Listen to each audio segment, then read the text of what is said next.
Hey trainers, welcome back.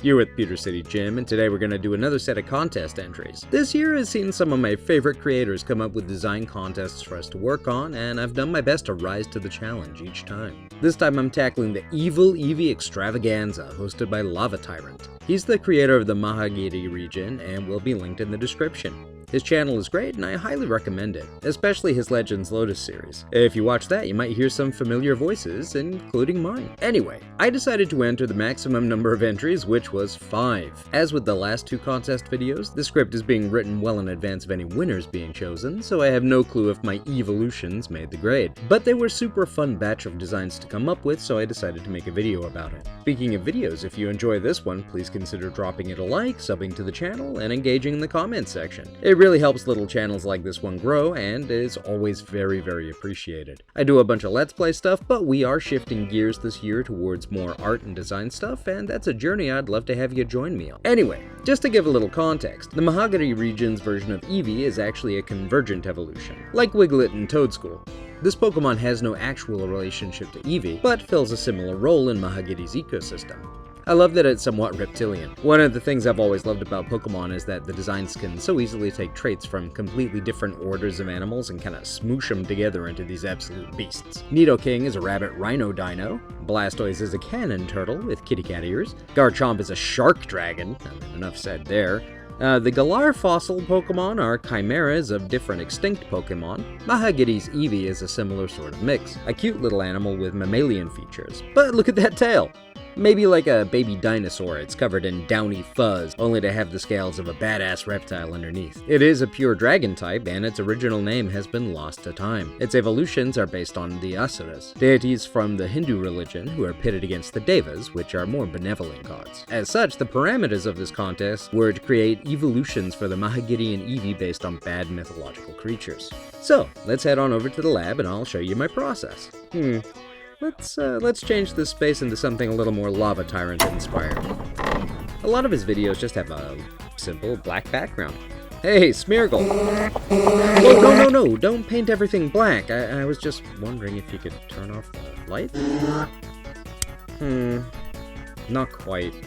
Oh, sometimes he has kind of a colorized, blurred version of his map in the background. Hey, Rotom, let's try that. Okay. I think this works. I'm sorry, Smeargle. You can paint stuff another time, okay? I promise.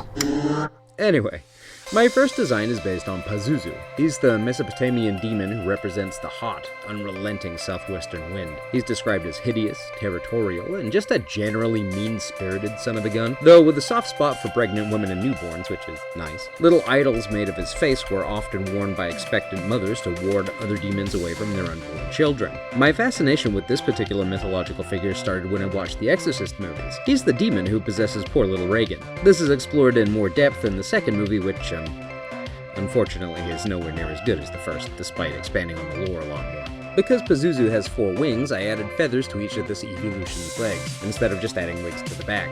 On some dog breeds, you'll see the fur on the hind side of each leg, and it's even called the feathers. Well, on the front legs. In back, it's called the pants, which is weird, but okay. And I figure these are kind of extensions of that idea. The tail is a serpent's head. Pazuzu has been depicted with either this or a scorpion tail, and I figured this made it more alien and demonish looking. The colors are those of sand and air. Pazuzu is a desert wind after all. I detailed it in darker brown and the patina green of a Pazuzu statue I found and liked. I wanted it to have an ancient look, like it was excavated out of a tomb somewhere, hot and dry. The face is blocky and disjointed looking. Pazuzu's features are depicted in a number of ways, but they're seldom symmetrical and nice looking. This design almost gives me bulldog vibes.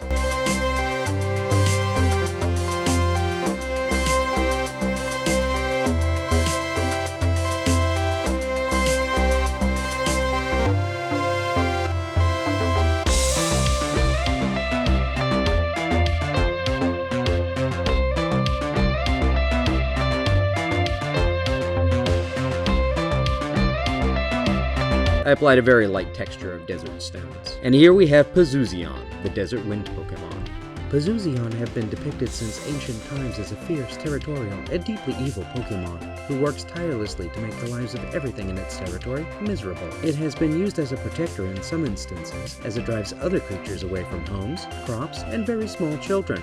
But the hassle of keeping it around is a high price to pay. The deck's design is one I was a little less confident about, honestly. Not because I don't like it, but because for it to work, I needed to have it standing on its hind legs, and that's not something you really see with Evil-Lutions in general. Though I'd argue if Eevee can hold a glass of orange juice in its paw, anything is possible.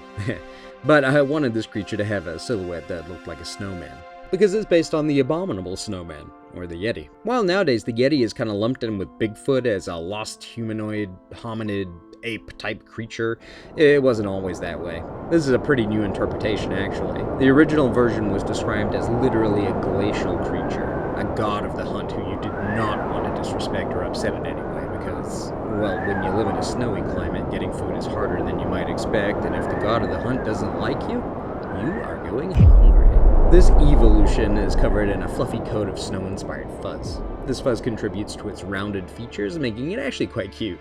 That facial expression, though, is just as cold as its personality.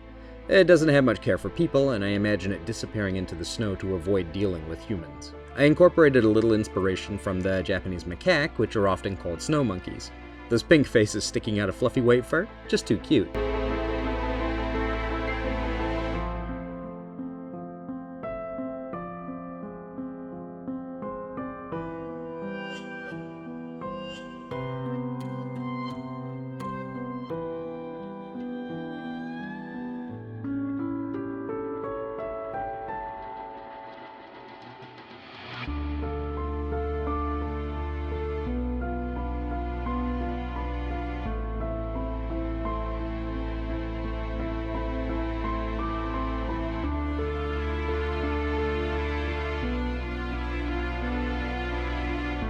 I added a gentle snow texture to the fur, which worked super nicely with the shading. And here we have Yeti, the cold Pokemon. This Pokemon has a chilly disposition. If you see one in the mountains, don't follow it. It is not leading you to safety.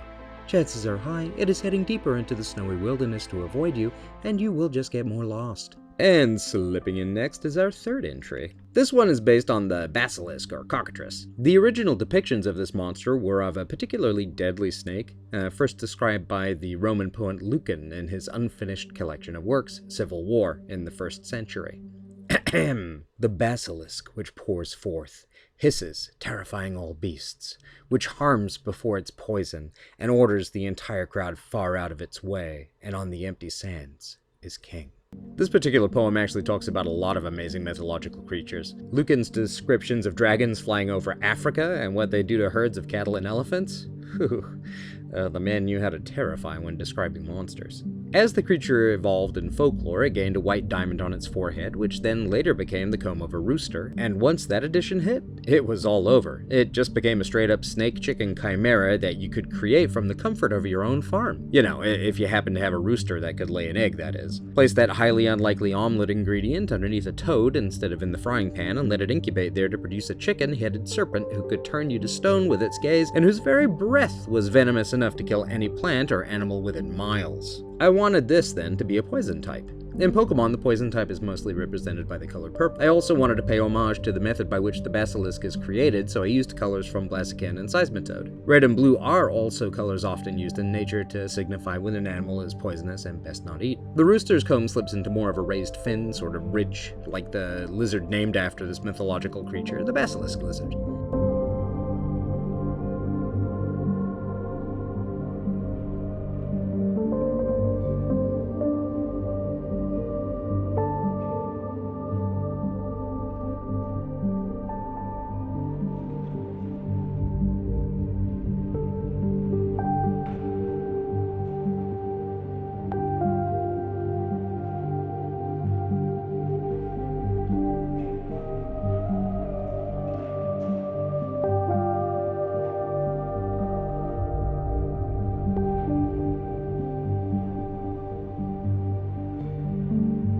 I added a texture made up of frog spawn to finish this weird poisonous looking color scheme. And here we have Basilisk, the venomous Pokemon. It was said in ancient times that one could hatch a Basilion from an egg laid by a male Blaziken, incubated by a seismitoad. Legend states that this hatched beast could turn people to stone with a glance from those yellow eyes. We now know that it's just a poisonous gas in its breath containing neurotoxins that paralyze prey.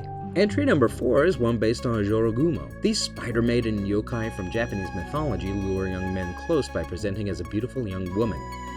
Then they turn into a giant spider monster and go in for the kill. They have links to golden orb weaver spiders, which are just such beautiful animals. I wanted the color scheme of this Pokemon to have a relationship to Ariados, which also has some of those golden orb weaver spider colors. It's said that you can find the orb weaver spiders in abundance near the Jorogumo's lair, and I picture Ariados hanging out near this Pokemon's nest in the same way. I used a lot of influences from the golden orb weaver, of course, but the general body shape is more like that of a jumping spider.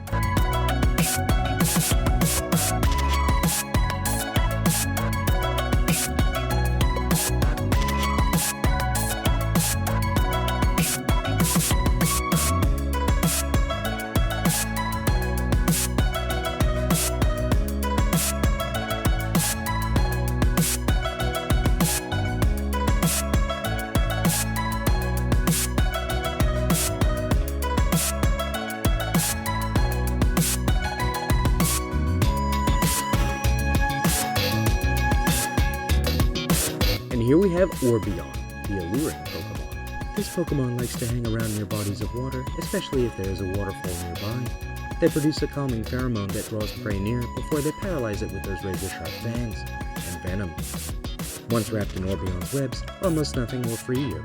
Caution is advised. The 5th and final entry is a little more personal to me. It's based on the Tanifa from my country of origin, New Zealand. Aotearoa. This is a mythological being that can either be a benevolent force or a more malicious one. It can be a guardian of sacred places and tribes of people. It can also sink canoes, eat people, steal women to be its wives, and that kind of thing. In my home range of Waikato, there's a saying, Waikato Tanifa rau, hipiko hitanifa, hipiko hitanifa, which translates to Waikato of 100 Tanifa, around every bend a Tanifa. This is mostly kind of an allegory for powerful people, chiefs, and has a lot to do with the Waikato River, which winds its way through the territory. Anyway, growing up, I was absolutely fascinated by the Tanifa. I still am, honestly. Its appearance ranges from a whale to a shark to a submerged log to a more lizard-like creature, and that's kind of the look I went with. Specifically, I wanted it to look a lot like the Tuatara, which is actually not a lizard, but a far more ancient kind of creature that just happens to look like a lizard. Convergent evolution for you right there. I went with colors of a cold-looking ocean on a cloudy day. Greens and grays and just the barest hint of blue. In traditional Maori art, paua shell is often used to make the irises of eyes in carvings, so I imitated that here and used an actual paua shell pattern for its eyes. Paua is kind of like a New Zealand version of an abalone. They're absolutely delicious.